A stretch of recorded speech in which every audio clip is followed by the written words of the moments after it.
ജീവിതത്തിൽ സന്തോഷിക്കാൻ ഒത്തിരി കാരണങ്ങളുണ്ടെങ്കിലും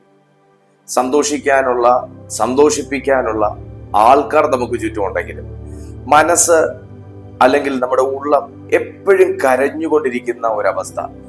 എല്ലാവരും സന്തോഷിക്കുന്നത് പോലെ ഒരു സഭയിൽ നമുക്ക് സന്തോഷിക്കാൻ കഴിയാത്ത, എല്ലാവരും ചിരിക്കുന്നത് പോലെ നമുക്ക് തുറന്നൊന്ന് ചിരിക്കാൻ പറ്റാത്ത, വാസ്തവമായി ഒന്ന് സന്തോഷിക്കാൻ പറ്റാത്ത, ചിരിച്ചാലും ഉള്ളുകൊണ്ട് ചിരിക്കാൻ പറ്റാത്ത, എന്നാൽ പൊതുജനത്തിന്റെ പരാതി ഒഴിവാക്കാൻ മാത്രം, അവരെ ഒന്ന് കാണിക്കാൻ മാത്രം ചിരിക്കുന്ന, സന്തോഷമാണെന്ന് കാണിക്കുന്ന ഒരവസ്ഥയിൽ ജീവിതത്തിൽ പലപ്പോഴും ഒരു അഭിനയം പോലെ ചിരിക്കേണ്ടി വരുന്ന, സന്തോഷിക്കേണ്ടി വരുന്ന ആരെങ്കിലും എന്നെ കാണുന്നുണ്ടെങ്കിൽ ഇന്നത്തെ സന്ദേശം തീർച്ചയായും അങ്ങനെയുള്ളവർക്ക് വേണ്ടിയിട്ടാണ്.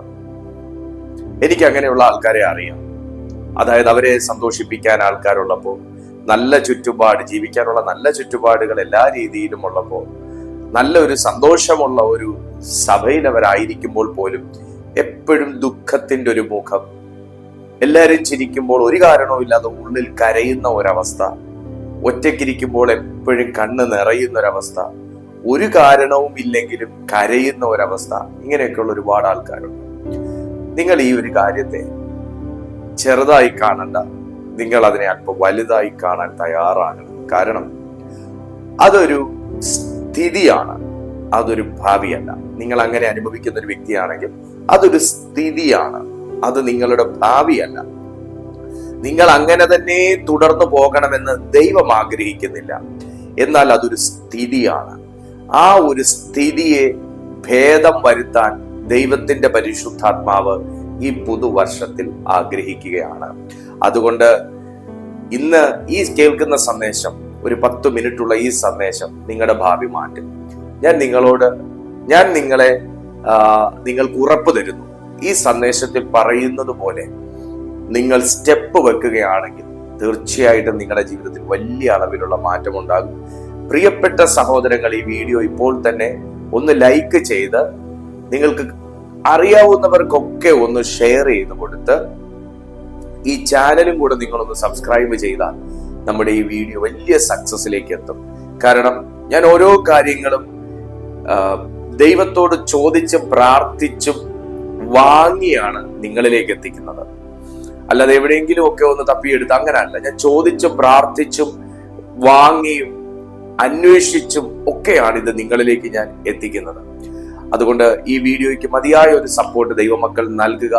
കാരണം കോടിക്കണക്കിന് ജനങ്ങൾ, സമ്പന്നർ പോലും ഈ ഒരു ബന്ധനത്തിനകത്ത് കിടക്കുന്നു എന്ന് ഈ വീഡിയോ കാണുന്നവർ അറിയാതിരിക്കരുത്. സമ്പന്നർ പോലും വീട്ടിൽ അവർക്ക് ജോലി ചെയ്യാൻ ആളുള്ളപ്പോൾ, അവർക്ക് ജീവിത പങ്കാളി ജീവിച്ചിരിക്കുമ്പോൾ, നല്ല രീതിയിലുള്ള വരുമാനങ്ങൾ ഉള്ളപ്പോൾ, ജീവിത ചുറ്റുപാടുകൾ ഉള്ളപ്പോൾ പോലും അകാരണമായി കരയുന്ന, വേദനിക്കുന്ന, എപ്പോഴും ഉള്ളം കരഞ്ഞുകൊണ്ടിരിക്കുന്ന സമ്പന്നർ നമുക്കിടയിലുണ്ട് എന്ന് നിങ്ങൾ അറിഞ്ഞിരിക്കണം. അതുകൊണ്ട് അങ്ങനെയുള്ളവരിലേക്കൊക്കെ ഈ വീഡിയോ എത്തണമെങ്കിൽ നിങ്ങളുടെ ഒരു സഹകരണം ഈ വീഡിയോയുടെ കൂടെ ആവശ്യമാണ്. അതുകൊണ്ടാണ് ഞാൻ ലൈക്ക് ചെയ്യാനും ഷെയർ ചെയ്യാനും കമന്റ് ചെയ്യാനും സബ്സ്ക്രൈബ് ചെയ്യാനും ഒക്കെ പറയുന്നത്.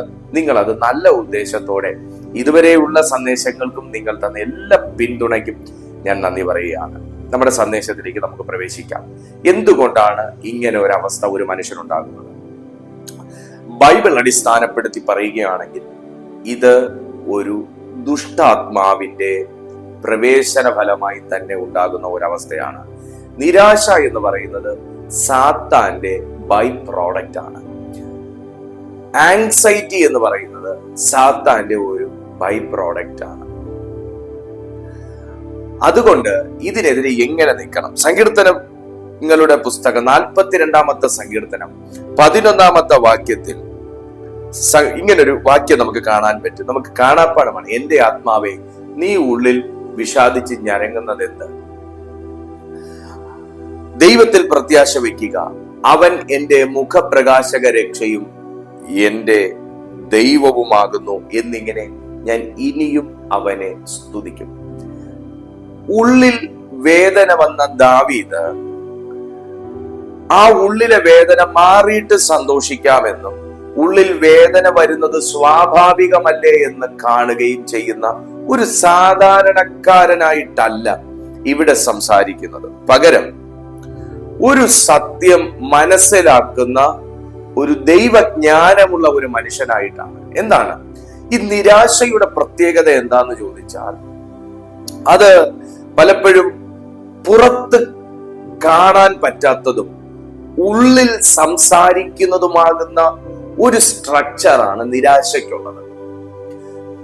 പുറത്ത് കാണാൻ പറ്റില്ല, നമുക്ക് തൊട്ടു നോക്കാൻ പറ്റത്തില്ല, തടകി നോക്കാൻ പറ്റത്തില്ല. എന്നാൽ പുറത്ത് കാണാൻ പറ്റാത്തതും ഉള്ളിൽ സംസാരിച്ചുകൊണ്ട് ഇരിക്കുന്നതുമാകുന്ന ഒരു സ്ട്രക്ചറാണ് നിരാശയ്ക്കുള്ളത്. എന്നാൽ ഇത് ദൈവമുള്ള ഒരു മനുഷ്യനാണെങ്കിൽ അവൻ അതിനെ ആ സെക്കൻഡിൽ തന്നെ സ്കാൻ ചെയ്ത് മനസ്സിലാക്കും ഇതിന്റെ പിന്നിലെ കാരണമെന്ന്. ഞാൻ തുടക്കത്തിൽ നിങ്ങളോട് പറഞ്ഞു, കാരണമുള്ള നിരാശകളുമുണ്ട്, അകാരണമാകുന്ന നിരാശകളുമുണ്ട്. ഒരു കാര്യമില്ലാതെ ഒരാൾ കരയുന്നു എന്നുണ്ടെങ്കിൽ അതിന്റെ പിന്നിൽ പഠിക്കേണ്ട ചില കാരണങ്ങളുണ്ട്. ഒരു കാര്യവുമില്ലാതെ ഒരാൾ എന്തോ ഇങ്ങനെ ആലോചിച്ച് നിരാശപ്പെട്ട് നടക്കുന്നെങ്കിൽ, തലമുടി ചീകാതെ, തലമുടി വെട്ടാതെ, ഷേവ് ചെയ്യാതെ, നല്ല വസ്ത്രം ധരിക്കാതെ, ആകെ മൊത്തമായി മുഷിഞ്ഞ് നടക്കുകയാണെങ്കിൽ അവനൊരു നിരാശയ്ക്കകത്ത് തളയ്ക്കപ്പെട്ടിരിക്കുകയാണ്, അവനൊരു ഡിപ്രഷൻ മോഡിലേക്ക് പോയിരിക്കുകയാണ്. അതിന് പ്രത്യേകിച്ച് ഒരു കാരണവുമില്ലെങ്കിൽ അതിന്റെ പിന്നിൽ പഠിക്കാൻ ഒത്തിരി കാര്യങ്ങളുണ്ട്. അതുപോലെ ഒരു ദൈവമുള്ള മനുഷ്യനാണെങ്കിൽ നിരാശയുടെ പിന്നിലെ കാരണം എന്ത് എന്ന് ഫൈൻഡ് ഔട്ട് ചെയ്യും. ഇവിടെ ദാവീദ് പറയുന്ന ഒരു കാര്യം, തന്റെ ഉള്ളിൽ വന്ന ആ ഒരു ഇമോഷനോട് ക്വസ്റ്റ്യൻ ചെയ്യാൻ തയ്യാറായി. ഈ മെസ്സേജ് നിങ്ങൾ കേട്ടു തുടങ്ങുമ്പോൾ ഞാൻ നിങ്ങളോട് പറയട്ടെ, എല്ലാ വികാരങ്ങൾക്കും കീഴ്പ്പെട്ടു കൊടുക്കരുത്, എല്ലാ വികാരങ്ങൾക്കും നിങ്ങൾ അടിമപ്പെടരുത്. നിങ്ങൾ ചില വികാരങ്ങളെ ക്വസ്റ്റ്യൻ ചെയ്യുന്ന ഒരു ശബ്ദമുള്ള മനുഷ്യനാണ് എന്ന് നിങ്ങളുടെ അകത്ത് പ്രവേശിക്കുന്നത് തിരിച്ചറിഞ്ഞാൽ പിന്നെ നിങ്ങളെ തൊടാനും, പിന്നെ നിങ്ങളെ ഇൻഫ്ലുവൻസ് ചെയ്യാനും, പിന്നെ നിങ്ങളെ ഫോളോ ചെയ്യാനും അത് മടിക്കും. ഹല്ലേലൂയ, യേശുവിന്റെ നാമത്താൽ. ഇവിടെ നമ്മൾ ലൂക്കോസിന്റെ സുവിശേഷത്തിൽ വായിക്കുന്നത് പോലെ ദുരാത്മാവ് വിട്ടുപോയ ഒരു മനുഷ്യന്റെ വീട്ടിലേക്ക് അത് മടങ്ങി വന്ന സമയത്ത് ആ വീട് കംപ്ലീറ്റ് ആയിട്ട് അടിച്ചുവാരി അലങ്കരിച്ചിട്ടിരിക്കുന്നത് കണ്ടതിന് ശേഷം ഒത്തിരി കാലം പിന്നെ ആ മനുഷ്യനിലേക്ക് അടുത്തില്ല എന്ന് നമ്മൾ വായിക്കുന്നത് പോലെ കർത്താവായ യേശു ക്രിസ്തുവിന്റെ അരികിലേക്ക് പല വിധത്തിലുള്ള പ്രലോഭനങ്ങളുമായി സാത്താൻ 40 ദിവസത്തെ ഉപവാസ സമയങ്ങളിൽ വന്നതിന് ശേഷം സാത്താനെ യേശു വചനം കൊണ്ടും ആത്മാവ് കൊണ്ടും നേരിട്ട് ഏറിയ കാലം പിന്നെ യേശുവിനെ അത് അടുക്കാൻ വന്നില്ല എന്ന് നാം വായിച്ചതുപോലെ നിങ്ങളെ ഇൻഫ്ലുവൻസ് ചെയ്യുന്ന, നിങ്ങളെ അറ്റാക്ക് ചെയ്യുന്ന ഈ രീതിയിലുള്ള വികാരങ്ങളെ, നിരാശ, ആങ്സൈറ്റി, ഡിപ്രഷൻ, ആ നിലയിലുള്ള ഏതെങ്കിലും ഒരു വികാരം, ഏതെങ്കിലും ഒരു അവസ്ഥ നിങ്ങളെ സ്വാധീനിക്കുന്നെങ്കിൽ യേശുവിന്റെ ആത്മാവിൽ നിറയുക, അതിനെ ചോദ്യം ചെയ്യാൻ തയ്യാറാകുക.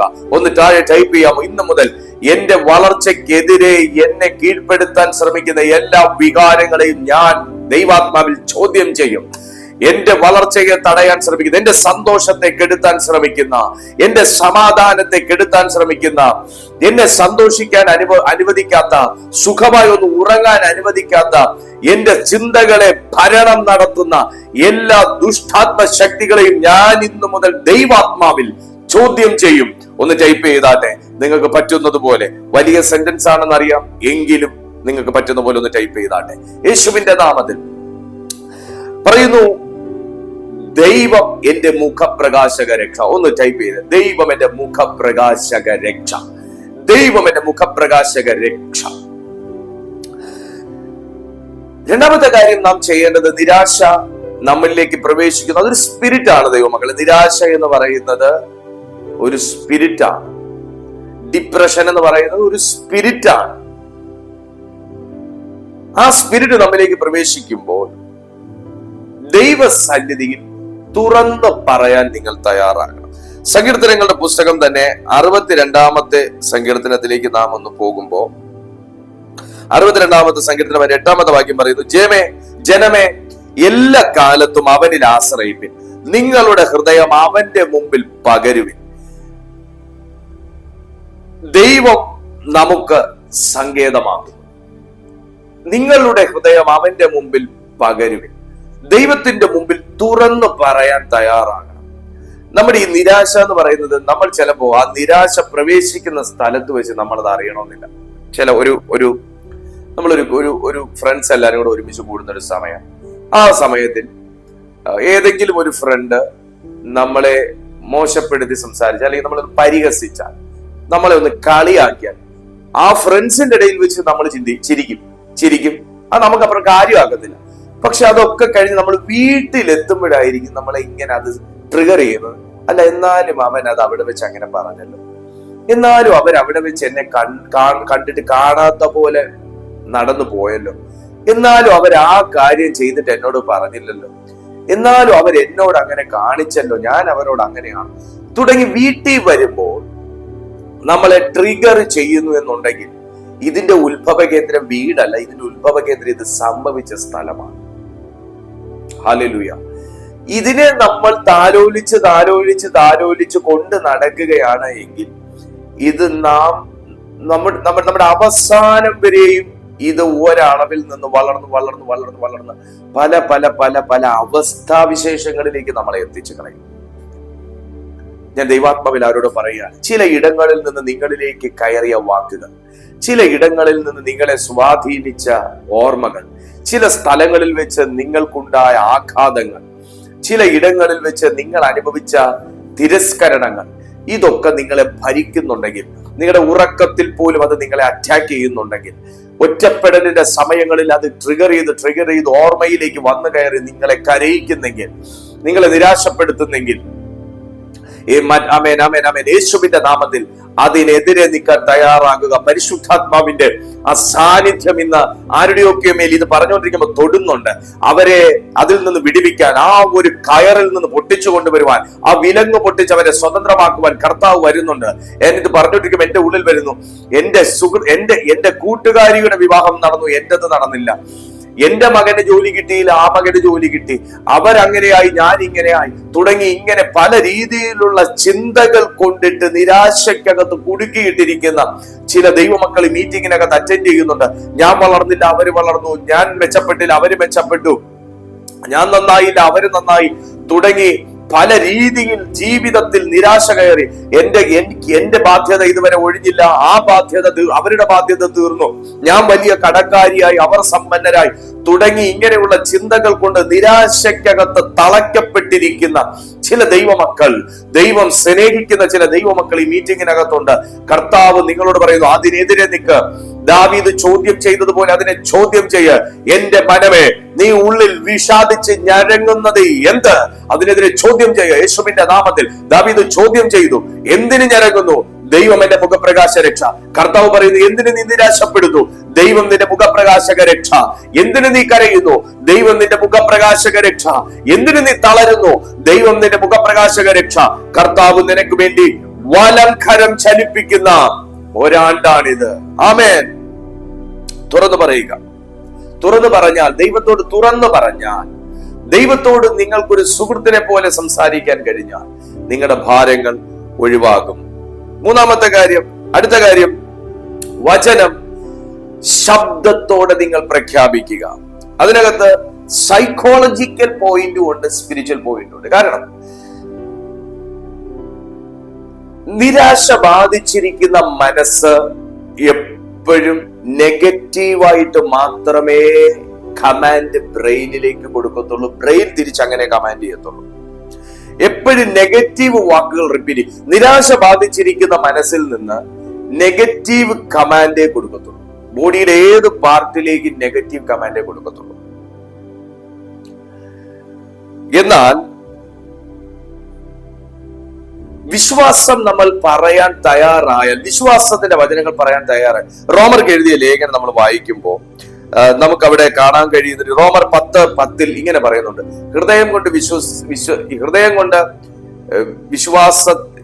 വിശ്വസിക്കുകയും വായ് കൊണ്ട് നിങ്ങൾ ഏറ്റു പറയുകയും ചെയ്താൽ, നിങ്ങൾ പ്രസ്താവിക്കുകയും ചെയ്താൽ നിങ്ങൾ രക്ഷ പ്രാപിക്കും. എന്ത് ഹൃദയം കൊണ്ട് വിശ്വസിക്കുന്നത്, വായ് കൊണ്ട് ഏറ്റു പറയണം എന്ന് പറയുന്നത്? വാക്കുകൾക്ക് ശക്തിയുണ്ട്. സദൃശവാക്യം പറയുന്നു, സദൃശവാക്യം 18:21 പറയുന്നു, വാക്കുകൾക്ക് ശക്തിയുണ്ട്, ജീവനുണ്ട്. അതുപോലെ ശബ്ദത്തിനും ശക്തിയുണ്ട്. ശബ്ദത്തിനും ശക്തിയുണ്ട്. നമ്മൾ പതിഞ്ഞ സ്വരത്തിൽ ഒരു വ്യക്തിയെ വഴക്ക് പറഞ്ഞാൽ അവർ കരയത്തില്ല. കുഞ്ഞിനെ വഴക്ക് പറഞ്ഞാൽ അവർ കരയത്തില്ല. എന്നാൽ അതേ കാര്യം നമുക്ക് ഇപ്പൊ ഞാൻ പറഞ്ഞു തരാം.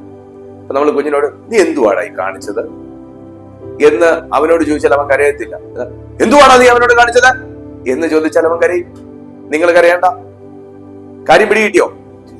ഒരേ വാക്ക് തന്നെ രണ്ട് ശബ്ദത്തിൽ രണ്ട് ഇമോഷനിൽ ആണ് അവിടെ അവതരിപ്പിച്ചത്. അവതരിപ്പിച്ചതിന്റെ രീതിയിലും അത് പ്രൊഡ്യൂസ് ചെയ്ത എനർജിയിലും വ്യത്യാസമുണ്ട്. ഇതാണ് അവനെ കരയിച്ചത്. ഈ കാര്യമാണ് അവനെ കരയിച്ചത്.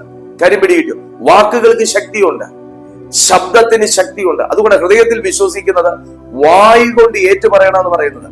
നമ്മൾ നിരാശയിൽ ഇരിക്കുമ്പോൾ നമ്മുടെ ബ്രെയിനിൽ ഫിയർ സെന്റർ ആക്റ്റീവ് ആയിരിക്കും. ഫിയർ, നമ്മുടെ തലച്ചോറിൽ സെന്ററുകളുണ്ട്, അതിൽ ഫിയർ സെന്റർ ആക്റ്റീവ് ആയിരിക്കും. അതുപോലെ തന്നെ തിങ്കിങ് സെന്റർ ആക്റ്റീവ് ആയിരിക്കും. ഈ നെഗറ്റീവ് ആയിരിക്കുന്ന മനസ്സ് എപ്പോഴും നെഗറ്റീവായ കാര്യങ്ങളെ ചിന്തിക്കത്തുള്ളൂ. ഓ, ഇനിയിപ്പോ കടം മുഴുവൻ കയറി പെരുകി, ഇനിയിപ്പോ പലിശ കൊടുക്കാൻ പോലും കഴിയാത്ത അവസ്ഥയായി, ഇനി സൂയിസൈഡ് ചെയ്യേണ്ടി വരും. ഓ, എനിക്കിപ്പോ ഇത്രയും എന്റെ വയസ്സ് 35 കഴിഞ്ഞു, 40 കഴിഞ്ഞു, എനിക്കിതുവരെ ഒരു ആലോചന വന്നില്ല, വരുന്നതൊന്നും ഉറയ്ക്കുന്നുമില്ല, അടുത്ത ആഴ്ച ഒരെണ്ണം വരാന്ന് പറഞ്ഞിരിക്കുന്നു, അതും ഉറയ്ക്കത്തില്ല, ഞാൻ ഇങ്ങനെ ഇരുന്ന് മൂത്ത് നരച്ച് പോകത്തേ ഉള്ളൂ, ഞാൻ മരിച്ചു പോകത്തേ ഉള്ളൂ. ഈ നെഗറ്റീവായിട്ടുള്ള ചിന്തകൾ, നെഗറ്റീവായിട്ടുള്ള മനസ്സ്, എപ്പോഴും നെഗറ്റീവായ കാര്യങ്ങൾ, നെഗറ്റീവായിട്ടുള്ള സിഗ്നൽസ് മാത്രമേ നിങ്ങൾക്ക് പ്രൊഡ്യൂസ് ചെയ്യാൻ സാധിക്കത്തുള്ളൂ. നിങ്ങളുടെ തലച്ചോറിൽ നിന്ന്, നിങ്ങളുടെ ബ്രെയിനിൽ നിന്ന് ഈ തിങ്കിങ് സെന്ററും ഫിയർ സെന്ററും എല്ലാം ഓപ്പൺ ആയിരിക്കുന്ന ഒരു സമയമായിരിക്കും നെഗറ്റീവ് എന്ന് പറയുന്നത്. കാരണം ബ്രെയിൻ തന്നെ ആകെ മൊത്തം കൺഫ്യൂസ് ആണ്, ബ്രെയിൻ ആകെ മൊത്തം ഫിയർ ആയിട്ടിരിക്കുകയാണ്. ഈ തലച്ചോറ് നമുക്ക് കറക്റ്റ് ചെയ്ത് കൊണ്ടുവരാൻ മെഡിസിൻസിന് സാധിക്കത്തില്ല. എന്നെ തെറ്റിദ്ധരിക്കരുത്, മെഡിസിൻസിന് പവർ ഇല്ലെന്നല്ല ഞാൻ പറഞ്ഞതിന്റെ അർത്ഥം.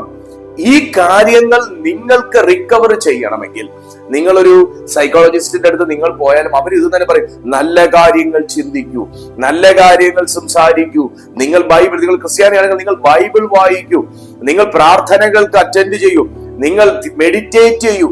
ഇങ്ങനെയൊക്കെ നല്ലൊരു സൈക്കോളജിസ്റ്റ് പറഞ്ഞു തരത്തുള്ളൂ. അപ്പോൾ നിങ്ങൾ മനസ്സിലാക്കേണ്ട ഒരു കാര്യം, നിങ്ങളുടെ ഇന്നർ കൺട്രോൾ അല്ലെങ്കിൽ ഇന്നർ അതോറിറ്റി നഷ്ടപ്പെട്ടു പോകും നിരാശ ഇങ്ങനെ നിങ്ങൾ കൊണ്ടു നടന്നാൽ. നിങ്ങൾ നിരാശയിൽ നിന്ന് നിങ്ങൾ റിക്കവർ ആകാൻ തയ്യാറായില്ല എന്നുണ്ടെങ്കിൽ, നിങ്ങൾ സ്വയം ഒരു തീരുമാനം എതിരെ എടുക്കുന്നില്ല എന്നുണ്ടെങ്കിൽ, നിങ്ങൾ അങ്ങനെ തന്നെ നശിച്ചു പോകും. നിങ്ങളുടെ കഴിവുകൾ നഷ്ടപ്പെടും. നിരാശ കൊണ്ട് നടക്കുന്ന ഒരു മനുഷ്യന്റെ കഴിവ് നഷ്ടപ്പെടും, അവന്റെ കോൺഫിഡൻസ് നഷ്ടപ്പെടും. നിരാശ കൊണ്ട് നടക്കുന്ന ഒരു വ്യക്തിക്ക് കോൺഫിഡൻസ് നഷ്ടപ്പെടും. നന്നായി ഒന്ന് സംസാരിക്കാൻ പോലും പറ്റത്തില്ല. എത്ര കഴിവുള്ള വ്യക്തിയാണെങ്കിലും സംസാരിക്കുമ്പോൾ വാക്കുകൾ തെറ്റിപ്പോകും. ഒരു വ്യക്തിക്ക് പോയി നമുക്ക് ഐ കോണ്ടാക്ട് ചെയ്ത് സംസാരിക്കാൻ പറ്റത്തില്ല. നിരാശയുള്ള ഒരു വ്യക്തിക്ക് എപ്പോഴും നിങ്ങൾ ശ്രദ്ധിച്ചാൽ മതി. ഉള്ളിൽ ഡിപ്രഷനും ആങ്സൈറ്റിയും ഒക്കെ കൊണ്ട് നടക്കുന്ന വ്യക്തികൾ നോക്കുന്ന സമയത്ത് അവർ നമ്മുടെ മുഖത്ത് നോക്കത്തില്ല, നോക്കും, തല ഇങ്ങനെ വെട്ടിത്തിരിക്കും, കണ്ണു മാറ്റും, നോക്കും, കണ്ണു വെട്ടിത്തിരിക്കും. അവരറിയുന്നില്ല, അവരുടെ കോൺഫിഡൻസ് നഷ്ടപ്പെട്ടിരിക്കുന്നു. കണ്ടോ, അവരുടെ അകത്ത് കൺട്രോൾ ചെയ്യുന്ന എന്തിനാ ഈ അകത്ത് കയറി പണിയുന്നറിയാമോ? നിങ്ങളിലെ ഇന്നർ അതോറിറ്റി എടുത്തു കളയാം, നിങ്ങളുടെ അഭിഷേകം പ്രവർത്തിക്കാതിരിക്കാം, നിങ്ങളുടെ കോൺഫിഡൻസും ഫെയ്ത്തും നഷ്ടപ്പെട്ട് നിങ്ങളെ അങ്ങനെ തന്നെ അങ്ങ് നശിപ്പിച്ചു കളയാൻ. എന്നാൽ ഈ ആണ്ടിൽ പരിശുദ്ധാത്മാവ് പറയുന്നു, നിങ്ങളെ അങ്ങനെ കൈവിട്ട് കളയാൻ വേണ്ടിയിട്ടല്ല സ്വർഗം ടീച്ച് ചെയ്തുകൊണ്ടിരിക്കുന്നത്. ദൈവം നിങ്ങളെ എഡ്യൂക്കേറ്റ് ചെയ്തുകൊണ്ടിരിക്കുന്നത് അങ്ങനെ നശിപ്പിച്ച് കളയാനല്ല. നഷ്ടപ്പെടുത്തി കളയാനാണെങ്കിൽ നശിച്ചു പോകണമായിരുന്നെങ്കിൽ ഇതിനു മുന്നേ അങ്ങനെ സംഭവിക്കാമായിരുന്നു. പക്ഷേ ഇത്രയും പ്രതിസന്ധികൾ വന്നിട്ടും നിങ്ങൾ പ്രാർത്ഥിച്ചു പിടിച്ചു നിൽക്കുന്നതിന്റെ കാരണം സ്വർഗം നിന്റെ മുഖപ്രകാശക രക്ഷയായതുകൊണ്ടാണ്. ആമേൻ, ഹല്ലേലൂയ. അതുകൊണ്ട് നിങ്ങളുടെ ആ ബ്രെയിനിൽ നമ്മൾ ഒച്ചത്തിൽ വചനം ഡിക്ലെയർ ചെയ്യുമ്പോൾ നമ്മുടെ ബ്രെയിനിന് ഒരു കമാൻഡ് കിട്ടും, അല്ലെങ്കിൽ ബ്രെയിൻ തിരിച്ചറിയും ഞാൻ ഒരു കംഫർട്ട് സോണിലേക്കാണ് വന്നിരിക്കുന്നത്. കാരണം നെഗറ്റീവ് മാത്രം പ്രൊഡ്യൂസ് ചെയ്തുകൊണ്ടിരിക്കുന്ന മനസ്സ് വേഗത്തിൽ വിശ്വസിച്ചിട്ട് വചനമേറ്റ് പറയുമ്പോൾ വചനങ്ങൾ പറഞ്ഞ് പ്രാർത്ഥിക്കുമ്പോൾ ബ്രെയിനിന് മനസ്സിലാകും, ഓ, ഞാനൊരു കംഫർട്ട് സോണിലേക്ക് വന്നിരിക്കുകയാണ്, എന്റെ പ്രശ്നങ്ങൾക്ക് പരിഹാരമാകുന്നു, ഞാൻ സ്ഥിതി ചെയ്യുന്ന ഈ ശരീരം ഒരു കംഫർട്ട് ലെവലിലേക്ക് വന്നിരിക്കുന്നു, മനസ്സൊരു കംഫർട്ട് ലെവലിലേക്ക് വന്നിരിക്കുന്നു, ചിന്തകളെല്ലാം ശാന്തമായിരിക്കുന്നു, ഞാൻ ശാന്തമായ സ്ഥലത്തേക്ക് എത്തിയിരിക്കുന്നു എന്നുള്ളത് ബ്രെയിനിന് മനസ്സിലായിട്ട് ബ്രെയിൻ പിന്നെ റിസ്റ്റോർ ആകാനായിട്ട്. ഹല്ലേലൂയ. ഞാൻ രണ്ടും സൈക്കോളജിക്കലായിട്ടും സ്പിരിച്വലായിട്ടും ഞാൻ പറയാൻ കാരണം ഇത് രണ്ടും നമ്മൾ മനസ്സിലാക്കിയിരിക്കണം. മനുഷ്യ ശരീരം എന്ന് പറയുന്നത് വളരെ വളരെ വളരെ നാം വിശദമായി പഠിക്കേണ്ട ഒന്നാണ്. വളരെ ബ്യൂട്ടിഫുൾ ആയിട്ട് ദൈവം ഡിസൈൻ ചെയ്തിരിക്കുന്ന ഒന്നാണ്. അല്ലാതെ ചുമ്മാ ജഡം ജഡം ജഡം എന്ന് പറഞ്ഞുകൊണ്ട് കുഴിച്ചിടാനുള്ള സാധനം മാത്രമല്ല. ഇത് ജീവിച്ചിരിക്കുന്നിടത്തോളം കാലം ഇതിന് വളരെ പ്രാധാന്യം ഉണ്ട്. മനസ്സിലായോ? വളരെ പ്രാധാന്യമുണ്ട്. അതുകൊണ്ട് ശരീരം വൃത്തിയായി സൂക്ഷിക്കുന്നത് ലോകമല്ല, ശരീരം വൃത്തിയായി കൊണ്ടു നടക്കുന്നത് ലോക ഇഷ്ടമല്ല, മുഖത്ത് പൗഡർ ഇടുന്നത് അത് ലോകമോഹമല്ല. വൃത്തിയായി ദൈവവചന അടിസ്ഥാനത്തിൽ ശരീരത്തെ കൊണ്ടു നടക്കുന്നതിൽ ഒരു തെറ്റുമില്ല. അതുകൊണ്ടാണ് ഞാൻ ശരീരത്തെക്കുറിച്ചും ശരീരത്തിന്റെ പ്രവർത്തനങ്ങളെ കുറിച്ചും കൂടെ സൈക്കോളജിക്കലായിട്ടും കൂടെ ചില കാര്യങ്ങൾ പോയിന്റ്സ് പറഞ്ഞു പോകുന്നത്. ചെറു സന്ദേശം എന്ന് വെച്ചാൽ ഒത്തിരി എനിക്ക് ലെങ്ത് കൂട്ടാൻ താല്പര്യം ഇല്ലാത്തതുകൊണ്ടാണ് ഞാൻ ഇതേ കാര്യത്തിനകത്തും സൈക്കോളജിക്കലി അധികം പറയാത്തത്. ഒത്തിരി കാര്യങ്ങൾ നിരാശ നമ്മിൽ വരുന്ന സമയത്ത് ഈ ഒരു സാധനം അനുഭവിക്കുന്നുണ്ട്. അറിയാവോ? ഞാൻ അതുകൊണ്ടാണ് പറഞ്ഞത്, പല കഴിവുകളും ബ്ലോക്ക് ചെയ്യപ്പെടും, പലതും നമുക്ക് നഷ്ടപ്പെടും, നമ്മുടെ എനർജി ലെവൽ ലോസ് ആവും, നമ്മുടെ ഹോർമോൺസ് കംപ്ലീറ്റ്ലി അവതാളത്തിലാകും, നമ്മുടെ ബോഡി ആകെ മൊത്തം അതിന്റെ റിതം തെറ്റും. സോ നിങ്ങൾ ദൈവവചനത്തിൽ സന്തോഷിക്കുക, ദൈവവചനത്തിൽ സന്തോഷിക്കുക. സഭാപ്രസംഗി 4-ാമത്തെ അധ്യായം 9-10 വാക്യങ്ങൾ പറയുന്നു, ഒരുവനേക്കാൾ ഇരുവർ നല്ലത്, ഒരുവൻ വീണാൽ മറ്റവനെ എഴുന്നേൽപ്പിക്കും. ഒറ്റപ്പെടൽ ഒഴിവാക്കുക. നിങ്ങൾ ഒറ്റപ്പെട്ടിരിക്കുന്ന ഒഴിവാക്കുക. പാപം ജനിക്കുന്നത് ഒറ്റപ്പെട്ടിരിക്കുന്ന സ്ഥലത്താണ്, നിരാശ ജനിക്കുന്നത് ഒറ്റപ്പെട്ടിരിക്കുന്ന സ്ഥലത്താണ്, കോപം ജനിക്കുന്നത് ഒറ്റപ്പെട്ടിരിക്കുന്ന സ്ഥലത്താണ്. വെറുതെ പഴയ കാര്യങ്ങൾ ചിന്തിച്ച് നമുക്ക് വൈരാഗ്യമുള്ളവരെ കുറിച്ചൊക്കെ ചിന്തിച്ച് ഓർത്ത് വരുമ്പോ എനിക്ക് ഇപ്പൊ അച്ഛൻ അവന്റെ 2 തല്ലണം. ഞാൻ നിങ്ങളോട് കഴിഞ്ഞൊരു മീറ്റിംഗിൽ മെസ്സേജ് പറഞ്ഞിട്ടുണ്ടായിരുന്നു, 4-ാം ക്ലാസ്സിൽ പഠിച്ചപ്പോൾ നടന്ന ഒരു സംഭവത്തിന്റെ വൈരാഗ്യം 67-ാമത്തെ വയസ്സിൽ തീർത്തിരിക്കുന്നു. ലോകത്തിന്റെ നടപ്പും പോക്കും ഒന്ന് നോക്കണം.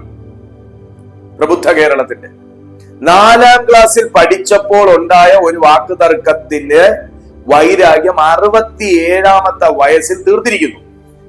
അതാണല്ലോ വെറുതെ ഇരുന്ന് ചിന്തിച്ച് വേണ്ടാത്തതൊക്കെ ചിന്തിച്ച് വൈരാഗ്യം വെച്ച് വീട്ടിൽ ചെന്നടിക്കുക. സ്തോത്രം. ഒറ്റപ്പെടൽ ദൈവം നമ്മെ സ്നേഹത്തിലേക്കാണ് വിളിച്ചത്, വെറുപ്പിലേക്കല്ല, പകയിലേക്കല്ല. ഒറ്റപ്പെടൽ നമ്മെ നിരാശയിലേക്ക് കൊണ്ടുപോകും, ആത്മീയ തളർച്ചയിലേക്ക് കൊണ്ടുപോകും, ഡിപ്രഷനിലേക്ക് കൊണ്ടുപോകും. ആകമൊത്തം നമ്മളെ ഒരു നെഗറ്റീവ് ലോകത്തേക്ക് കൺവേർട്ട് ചെയ്യും. അതുകൊണ്ട് ഒറ്റപ്പെടൽ ഒഴിവാക്കുക. നിങ്ങൾ നന്ദി പരിശീലിക്കുക. വളരെ ഗ്രാറ്റിറ്റ്യൂഡ് ഉള്ള ഒരു വ്യക്തിയാക്കി നിങ്ങൾ മാറ്റുക. തെസ്സലോനിക്കർക്ക് എഴുതിയ 1-ാമത്തെ ലേഖനം 5-ാമത്തെ അധ്യായം 18-ാമത്തെ വാക്യം പറയുന്നു, എല്ലാ കാര്യത്തിനും സ്തോത്രം ചെയ്യണം, നന്ദി ചെയ്യണം, നന്ദി പറയണം. നിങ്ങൾക്ക് ദൈവം തന്ന എല്ലാത്തിനും നിങ്ങൾ നന്ദി പറയണം. നമ്മുടെ കണ്ണ് നഷ്ടത്തിലേക്ക് മാത്രം നോക്കാതെ എനിക്ക് എന്ത് നഷ്ടം ഉണ്ടായി, എനിക്ക് ഇന്ന് എന്ത് നഷ്ടം ഉണ്ടായി, എനിക്ക് എന്തുവാ ഇനി അടുത്ത പ്രാർത്ഥനാ വിഷയമുള്ളേ, എനിക്ക് ഇനി എന്തുവാ അടുത്ത പ്രാർത്ഥിപ്പിക്കാനുള്ളേ, ഇന്ന് പാസ്റ്ററെ വിളിച്ചാൽ എന്തുവാ ഇനി അടുത്ത പ്രാർത്ഥനാ വിഷയം പറയാനുള്ള. നോ, നിങ്ങൾക്ക് ദൈവം ചെയ്ത കാര്യങ്ങൾക്ക് നന്ദി പറയുക. അതിലേക്ക് നിങ്ങളുടെ കണ്ണ് ഓടിക്കുക. ദൈവം എനിക്ക് ഇത്രയും കാര്യങ്ങൾ ചെയ്തല്ലോ, വെരി ഗുഡ്. അങ്ങനെയാണെങ്കിൽ ഈ പ്രാർത്ഥനാ വിഷയത്തിന് മേലും എന്റെ കർത്താവ് പ്രവർത്തിക്കും. ഇത് രണ്ടാണ്. നമ്മൾ ആദ്യം നിരാശയിലേക്ക് നോക്കിയാൽ, യോ ഈ വിഷയത്തിൽ വിടുതലായില്ലല്ലോ, ഈ വിഷയത്തിൽ വിടുതലായില്ലല്ലോ, യോ ഈ വിഷയം പ്രാർത്ഥിപ്പിക്കാനുണ്ടല്ലോ, ഇത് പ്രാർത്ഥിക്കാനുണ്ടല്ലോ, ഇതിന് ഇങ്ങനെ നോക്കിയാൽ നമ്മളിൽ ഉണ്ടാകുന്ന നമ്മളിൽ ഡെവലപ്പ് ചെയ്യുന്ന തോട്ട് എന്ന് പറയുന്നതും നമ്മുടെ ഇമോഷൻസ് എന്ന് പറയുന്നതും വേറെയും. ദൈവം തന്ന വിടുതലിലേക്ക് നോക്കിക്കഴിഞ്ഞാൽ പ്രൈസ് ദി ലോർഡ്, എനിക്ക് ഇത്രയും കാര്യങ്ങൾ കർത്താവ് ചെയ്തില്ലേ, ഈ വിഷയത്തിനും പ്രവർത്തിപ്പാൻ എന്റെ ദൈവം ശക്തൻ എന്ന് ചിന്തിക്കുമ്പോൾ നമ്മുടെ ഉള്ളിൽ നമ്മുടെ ബ്രെയിൻ അനുഭവിക്കുന്ന ഒരു കംഫർട്ട് എന്ന് പറയുന്നത് വേറെയുമാണ്. നമ്മുടെ സ്പിരിറ്റ് ഓക്കെ ആവും, നമ്മുടെ ബ്രെയിൻ ഓക്കെ ആവും, നമ്മുടെ സോൾ ഓക്കെ ആവും, നമ്മുടെ എനർജി ലെവൽ തന്നെ വേറെയാകും. ആ നിലകളിൽ നമുക്ക് ദൈവത്തിന് വേണ്ടി ഫലഭൂയിഷ്ഠമായി ഫലം കായ്ക്കാനായി സാധിക്കും. ഹല്ലേലൂയ. അങ്ങനെ നിങ്ങൾ നന്ദി പറയുന്നവരാകുക, എല്ലാ കാര്യത്തിലും നന്ദി പറയുന്നവരാകുക. ഒരു പ്രതീക്ഷ, എപ്പോഴും പ്രത്യാശയോടെ നിങ്ങൾ ഇരിക്കുക. ലാസ്റ്റ് പോയിന്റ് ആണ് കേട്ടോ, പ്രത്യാശയോടെ ഇരിക്കുക. കഷ്ടത സഹിഷ്ണുത സിദ്ധത പ്രത്യാശയെ ഉളവാക്കുന്നു. പ്രത്യാശയുള്ളവരാണെന്ന് കണ്ടാൽ ഒരു ശക്തിക്ക് നിങ്ങളെ തൊടാനാകത്തില്ല, ഒരു ദുഷ്ടശക്തി. പ്രത്യാശയുള്ളവരായിരിക്കുക. അതിൽ ദാവീദിന്റെ മുമ്പിൽ ഗോലിയാത്ത് നിന്നപ്പോഴും പ്രത്യാശയുള്ളവനായിരുന്നു ദാവീദ്. ദാവീദിന്റെ ഉള്ളം കലങ്ങി മറിഞ്ഞപ്പോഴും നമ്മൾ തുടക്കത്തിൽ വായിച്ച സങ്കീർത്തനങ്ങൾ, എന്റെ ഉള്ളമേ നീ ഉള്ളിൽ, എന്റെ മനമേ നീ ഉള്ളിൽ വിഷാദിച്ച് ഞരങ്ങുന്നത് എന്ത് ചോദ്യം ചെയ്തു. ഹല്ലേലൂയ. പ്രത്യാശ കൈവിട്ടില്ല. ദൈവം എന്റെ മുഖപ്രകാശ രക്ഷ. തന്റെ മുമ്പിൽ ഒരു സൈന്യം നിരന്നു നിന്നപ്പോഴും പറഞ്ഞു, എന്റെ ദൈവത്താൽ ഞാൻ ഈ പടക്കൂട്ടത്തിന് നേരെ പാഞ്ഞു ചെല്ലും, അവനാൽ ഞാൻ ഈ മതിൽ ചാടിക്കടക്കും. പ്രത്യാശ. പ്രതിസന്ധികളുടെ ഘട്ടത്തിലും പ്രത്യാശ. തലമുറകളുടെ ഒരു വിഷയം വരുമ്പോഴും പ്രത്യാശ. സ്വന്തമായ ഒരു ആത്മീയ പോരാട്ടം വരുമ്പോഴും പ്രത്യാശ. ജീവിതത്തിൽ സാമ്പത്തികമായി ഞെരുങ്ങുമ്പോഴും പ്രത്യാശ.